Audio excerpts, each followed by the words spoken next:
முக்கியமாக நம்ம ஞாபகம் வச்சுக்கணும். ஆ, நம்ம ப்ராப்ளம், நம்ம ஒர்க்கு ப்ராப்ளம் நம்ம ஃபிக்ஸ் பண்ணிக்கணும்.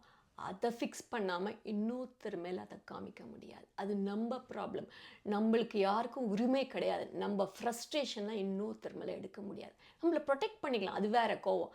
ஆனால் நம்ம ஃப்ரஸ்ட்ரேட் ஆகி நம்ம ஆஃபீஸ் ஸ்ட்ரெஸ் நம்மளால் ஹேண்டில் பண்ண முடியல, நம்மக்கிட்ட ப்ராப்ளம் இருக்குது, அதை இன்னொருத்தர் மேலே காட்டுற உரிமை யாருக்குமே கிடையாது. யாராக வேணா இருக்கலாம். கணவன், மனைவியோ, அம்மா, அப்பா, தங்க, தம்பி, பசங்க, எல்லாருக்கும் ஒரு செல்ஃப் ரெஸ்பெக்ட் இருக்குது. அதை நம்ம மதிக்கணும். பசங்க பெருசாகிட்டாங்கன்னா 17, 18 வயசு, அவங்களுக்கு ஒரு செல்ஃப் ரெஸ்பெக்ட், அவங்க செல்ஃப் எஸ்டீம், அவங்க மதிக்கணும்னு நினைக்கிறாங்க.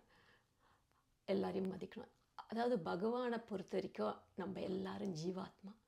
இங்கே அவங்கவுங்க கர்ம வினையை கழிக்கிறதுக்கு வந்திருக்கோம். அவரை பொறுத்த வரைக்கும் எல்லாரும் சமம். அது ஞாபகம் வச்சுக்கோங்க. எல்லா ரோல்ஸ் கொடுத்துருக்காரு நம்மளுக்கு, ஒவ்வொருத்தருக்கும் ஒரு ரோல் கொடுத்துருக்காரு. ஸோ அந்த ரோலை நம்ம அந்த ரோல் வரைக்கும் தான் நம்மளுக்கு உரிமை. அந்த ரோல் பண்ணுறதுக்கு தான். நம்ம இன்னொருத்தர் மனசை நோகடிக்கிறதுக்கு நம்மளுக்கு உரிமையே கிடையாது.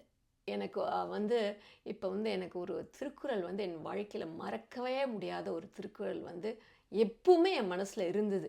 சின்ன வயசுலேருந்து எனக்கு அது ரொம்ப பிடிச்ச திருக்குறள். எல்லாருக்கும் தெரியும். நாவினால் சுட்டவடு தீயினால் சுட்டவடு உள்ளாரும் ஆறாதே நாவினால் சுட்டவடு.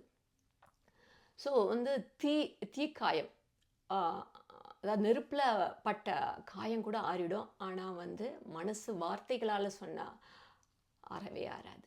அதாவது பகவத்கீதையில் கூட பகவான் சொல்கிற அஹிம்சா பற்றி நிறைய அஹிம்சாங்கிறது எந்த ஜீவனுக்கும், மனுஷால, மிருகங்கள், எந்த ஜீவனுக்குமே உடம்பால், மனசால், வாக்கால் 3 வகையான ஹிம்சை பண்ணக்கூடாது. அதுதான். ஸோ இதுவே ஒரு கர்மா ஆகிடும் அந்த மாதிரி.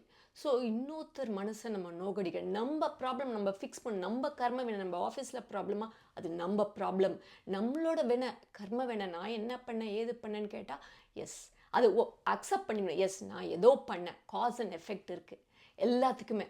ஏன்னா பகவான் கிரியேஷன் பர்ஃபெக்டாக பண்ணியிருக்கு.